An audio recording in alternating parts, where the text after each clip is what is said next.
While I'm waiting for the screen to change back to my face, I'm just going to give you a rundown of how I'm going to structure the session. I'm going to give you a bit of a simulation of what experts predict is going to be the future of human connection. And then I'm going to go into a little bit of how and why you should care as marketeers about human connection. And then I'm going to break it down into what the implications of this prospective future is for us, how we can turn the ship around and make sure we get what we need in terms of connection for our well-being. And then I'm going to give you solutions, and that will probably bring us to 20 minutes. However, if the guys from the Marketing Society are hearing me and you need me to fill some time, I do have an extra ending that I can give you. And I just wanted to give that to you first. Sorry, ladies and gents, very bad hay fever today. So I want to start by, I want you to imagine it's the year 2025. It's 5 years from our global pandemic due to COVID-19. And despite the fact that there is a 90% efficacy vaccine, the way that we've lived and worked has changed forever, and it has implications on how we connect. So you now only have to go into the office 4 days a week. And when you do, your arrival and leaving times are staggered to make sure there's not a whole bunch of people at peak hour at the same time on public transport and at those gantries at your office. You really only go into the office for face-to-face meetings, because since the beginning of the pandemic, everybody realized that employees and your underlings action things better and pay more attention if the meeting is in person, face-to-face versus on virtual. So for the really important meetings, you go into work. On this day, you are going to your brand new office. Your office used to be positioned inside a huge multi-office tower. You'd often bump into people at the cafe downstairs from different buildings, swap industry information about them, or in the lift going up to your floor, learn things about other people's cultures, other people's backgrounds, make friends. But now, since COVID-19, to cut costs, your company, your agency has moved to a standalone purpose-built facility.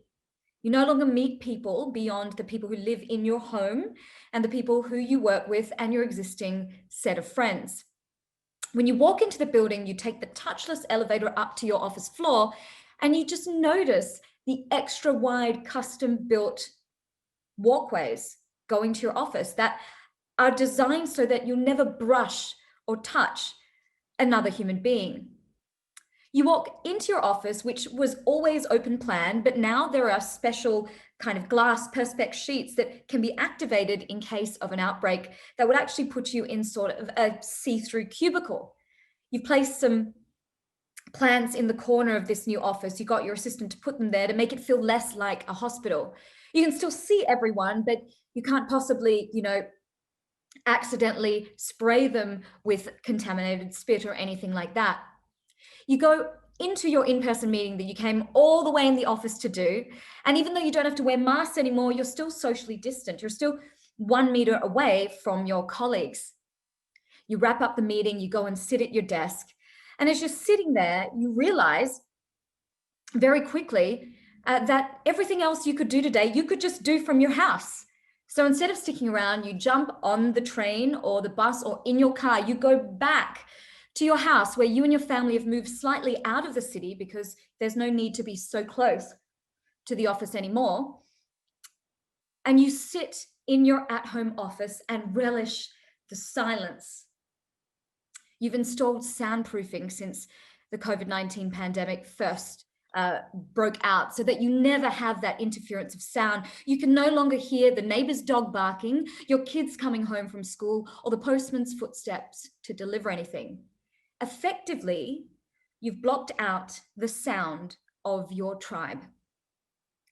Now, the reason that this is really important, and when I read this is actually an article from the BBC that I've put into like a simulation for you, is because this immediately filled me with panic. As someone who knows the science of human connection, it's really scary. And when I talk to you about the tribe, I don't talk to you in terms of Seth Godin's marketing tribe, that niche set of people that you want to appeal to. I'm talking to you about the human tribe. If you don't know, we are wired as Homo sapiens for connection. Even when we were early man, the tribe kept us safe. So if we were pregnant and we were slow, the other women in the tribe would gather for our family. If we were injured while hunting, the other men in the tribe would bring game home to feed our family. And most importantly, this is really interesting if any of you have been experiencing sleeplessness during COVID-19, especially for those in the UK who've gone back into second lockdown. When we were sleeping in the tribe, a tribe's member would take turns keeping watch from saber-toothed tigers and other predators during the night so that we could all sleep better. But if we were cast out of that tribe and into the wilderness by ourselves, we would have to rouse many times in the night to make sure we weren't being chased by a predator or something wasn't going to threaten us. So that is why if during the pandemic you haven't been sleeping well, that is the wellness link. Our lizard brain and our early man brain is still there. And when we perceive we're alone and cast out of the tribe, disconnected because of social distancing, our body is flooded with fight or flight hormones, stress hormones like cortisol, norepinephrine, adrenaline. Now, these hormones chronically over a long period of time of disconnection actually lead to life-shortening diseases. I know it's ironic. We are social distancing or physical distancing to protect us from a disease, but over a long period of time, the act of this may actually cause us to have a shorter lifespan. So when you read all these studies about people who are lonely having shorter lifespans, this is what's actually happening. So before I go into what implications there are this for you as executives and people in teams and people who are leaders, I want you to know that the reason why human connection is really important in terms of marketing is we know connection leads to conversion. People buy from brands they know, like, and trust. Trust is the cornerstone of connection. So people are buying based on stories that connect. I was just watching before that example from the Netherlands, how stories connect with people. Seth Godin says marketing changes people through stories, connection, and experiences. So connection is the backbone of what you do. And nobody buys content or campaigns. And when I say buy, I don't just mean money, as in I don't buy it if it doesn't connect with me or my story.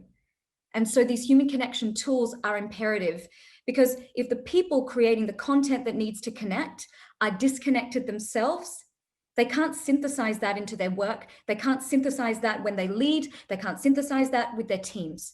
So that's why this subject has real importance to what you do as marketeers.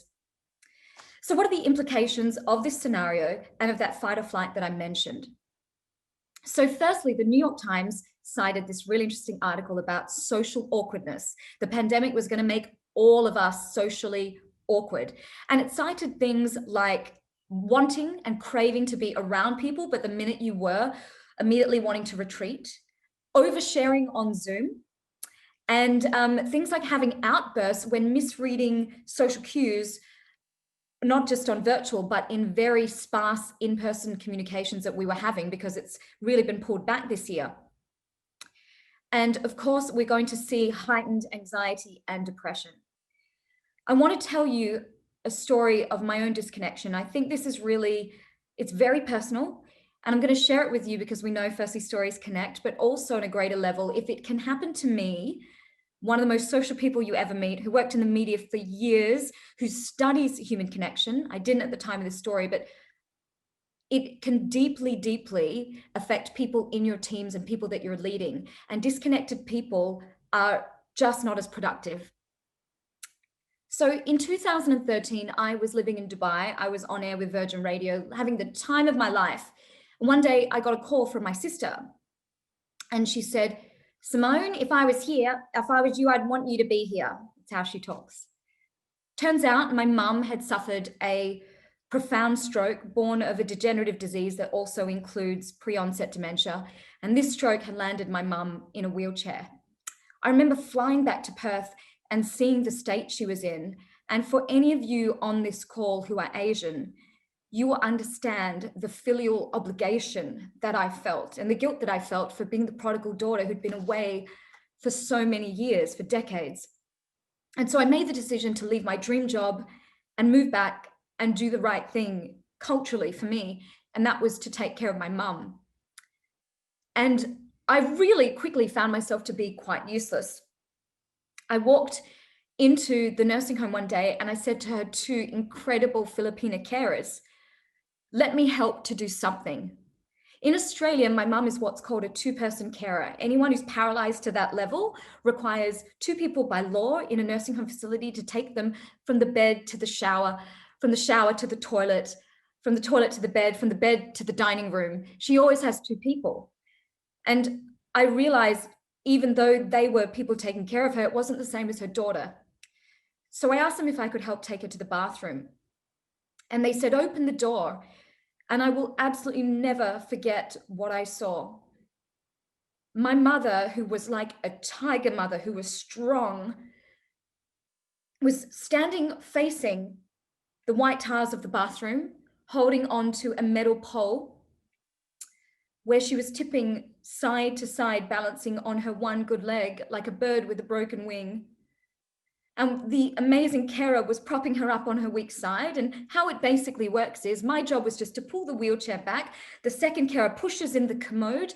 The first carer pulls down my mum's nappy and puts her onto the toilet. There is nothing like seeing the disconnection between somebody that you held up, respected, feared, and who they become after a paralysis like that. And my mum caught my face of horror in the mirror of the bathroom. She said to me, "You okay, darling?" And I quickly did my media face and I put on a bright expression for her. And I walked out of that bathroom and I just sat on the bed and sobbed. So how did my mother's disconnection with herself, with her identity, lead to my own? Well, as a second punch in the face, for any of you who have experienced a profound illness of someone in your family, and with my father already having passed away, it was the job of the children of the family to get rid of all of the belongings and things that had accumulated in the family home. And it really is the last gift you can do for your parents. And I tell you that because I have friends who've cleaned their parents' houses after their death and found parcels that their fathers had wrapped for their mistresses that they never knew about. I have friends who have found letters their mothers wrote to the Vatican begging for a divorce from their fathers. And these are true stories. So I knew it wasn't something you can outsource. It had to be me or my sister. And I had been away. And in a Chinese family, that means it was my responsibility now to pick up the slack. My parents had grown up in this 8-9 bedroom house. It was their dream as Singaporean migrants in Australia. And that place, I realized when we talk about women having empty nest syndrome, it's not just a word of like a saying, you know. I really realized that my mum had filled that empty nest with things upon things upon things. Hoarding is a dysfunction, a disconnection, which is screaming out for help because you're so lonely, but doing it with belongings. And so I quit my job on the radio in Australia where I had been working, and for 6 months, from 9 in the morning to 5 in the evening, I cleaned that house. And I started in the easiest room. And I basically saw that my mum had filled a room with things until it couldn't be filled anymore. And she'd pulled her mattress out and she'd moved to another room, onto another room, onto another room, until she ran out of places to sleep and then had the stroke. The first few rooms were easy. I found things like every rubber band you can imagine, every craft and quilting magazine. One of the sadder things I found were plastic containers. And we laugh because we all have an Asian auntie that collects plastic containers. We do. But my mum was never domestic and she never cooked for us. It was my dad. And as a kid, I remember going door to door in Australia with plastic containers of Hokkien mee, which is like a seafood noodles we have in Singapore, and giving it to our neighbors to make connections with them. And that was something that we hadn't done for years and years and years. And I realized that this woman, my mother, was saving these for a future she would hope would return from the past. Maybe our grandkids, we would have parties with her one day, and it was a future that just never came. So I made my way through all of the bedrooms until I reached ground zero, the place from which all the hoarding began, the master bedroom where my parents had lived and slept together for 35 years. And I remember pushing the door, and I'm very little, I'm 5'1", and looking above my head and seeing through the slit in the door, the things above that were waiting to push out. Over a month, I cleaned and I cleaned and I cleaned till I got to the carpet height. And there I found 3 plastic bags. One was filled with my dad's x-rays from when he got sick. Another plastic bag was filled with every condolence card she had ever gotten on the death of my father. And the third plastic bag was filled with every newspaper clipping of his obituary. And what I realized was that from the day that man died, April 6th, 2004, she stopped throwing anything away. You know, where other people now see a pile of clothes, I see a sculpture of pain. That is what hoarding was to my mum. So how did this disconnection with my family and what was going on lead to my own? We're into the 6th month now, and there's a bathtub in the room that I have been avoiding to clean. Guys, it's black standing water with shopping receipts floating on the top. And I looked at it, I took a deep breath, and I was like, Simone, no one else can do this but you. You are the daughter. This is your job. Slapped the rubber glove on, inhaled, and plunged my hand deep into the bathtub to pull out the plug. And you know, some touch is it's like muscle memory. Every time I wash dishes now and I put rubber gloves on, I feel that I'm taken back to that moment. And it just broke me. And I was enraged because I had disconnected with who I was. I was this broadcaster, and now I was a full-time cleaner. And there's absolutely nothing wrong with that. That is good, hard work. Excuse me. But it's not something I'm particularly good at. I still do very streaky glasswork to this day. On top of that, it wasn't something I studied for. It wasn't something I had aptitude in. And actually, what I actually started thinking about when I was cleaning this bathtub was actually Singaporean taxi drivers.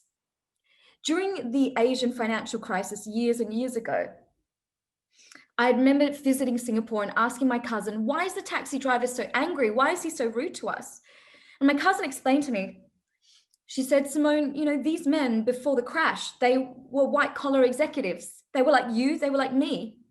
And they were pushed out of their jobs and they were made to drive taxis and they don't want to be there. And so they disconnected internally from who they were. And that rage, I can tell you, when the New York Times talks about being socially awkward and having outbursts, that was me. And I had isolated myself through this. And I want you to look for these signs with people within your workforce right now, particularly if you're in a market where there is a second lockdown. I had told myself that there were no other 31-year-olds in the world with a father in the grave and a mother in a wheelchair. And I was so wrong about that, but I had allowed that to become a belief, and I had allowed that to isolate myself. And just like that New York Times article, I remember going into the local bakery, buying a loaf of bread and oversharing my life story.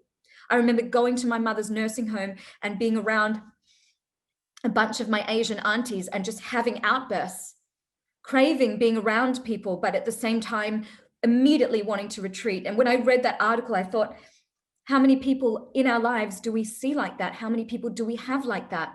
And so I think my first takeaway for you is, as managers, as human beings, yes, connection helps us to convert. There's no doubt about that. I use social media, I see it all the time. But as human beings, now is the time to connect greatly within your teams. You're going to have to do it via virtual, some of you, but that disconnection, if there's somebody already at risk in your life who is prone to anxiety or depression, they have never felt more cast out of the tribe now than ever. So how do we find solutions for this? So firstly, I want you to regularly flex your social muscles. And this is specifically for the people who are in the scenario where you're just circulating within your existing friends, relatives, people in your household, and the people in the office. So I do things like, I live opposite an old Chinese uncle called Uncle Lam, and he wears one of those white singlets. He's super skinny. He lives in that house opposite mine, and he loves to, what we call in Singapore, kepo. He loves to watch my business on the balcony facing my house. And when we first moved in, I just was like, Uncle Lam, hi, Uncle Lam. And now he smiles back and he's connecting with me. And the dopamine hit. Dopamine is the reward hormone we get when we do anything that our body finds pleasurable, including connecting. The dopamine hit for my well-being that I get from just seeing Uncle Lam not feel forgotten, feel recognized, is the same thing I want you to do when you're in that taxi with a taxi driver, when you're getting your coffee, in the few in-person interactions we have. I want you to put yourself out there, flex those social muscles, or those muscles will atrophy. We will become awkward. The fight or flight or loneliness that I was mentioning to you is going to happen. So I think we really need to reach out to those who are at risk. And that's really important. The third major point before I summarize is we have to connect with more disclosure in order to more authentically connect. That means going beyond with your existing connections within your household and your office, with your team, going beyond the superficial work talk, going deeper, find out what's happening with people, disclose more information. Disclosure is also turning on your camera and your microphone on a virtual conference. You are giving your voice and your facial expressions as emotional information for other people to connect off. And we need that. Finally, within your household as well, connect more deeply. We don't like to hug so much in Asia, but I want you to try and do it because it releases oxytocin, the social bonding hormone, which in a future where we could have custom built hallways, we're lacking that touch. So that's really important. So just to summarize, human connection is incredible for your work as a marketeer. Human connection is really great for your wellness. So please, let's use that human connection to try and connect more deeply through what is an incident of great adversity right now on the planet. And lastly, I want to just give you a call to action. If anything I've said during this speech has triggered you or made you feel uncomfortable or identified something with someone you love, please connect with me. Let's connect, and I can recommend you to any great professional. That might be someone you might want to talk to right now with everything that I've let you know about the science that's happening. I'm Simone Heng. Thank you so much for having me. And I hope you have a fantastic rest of the day.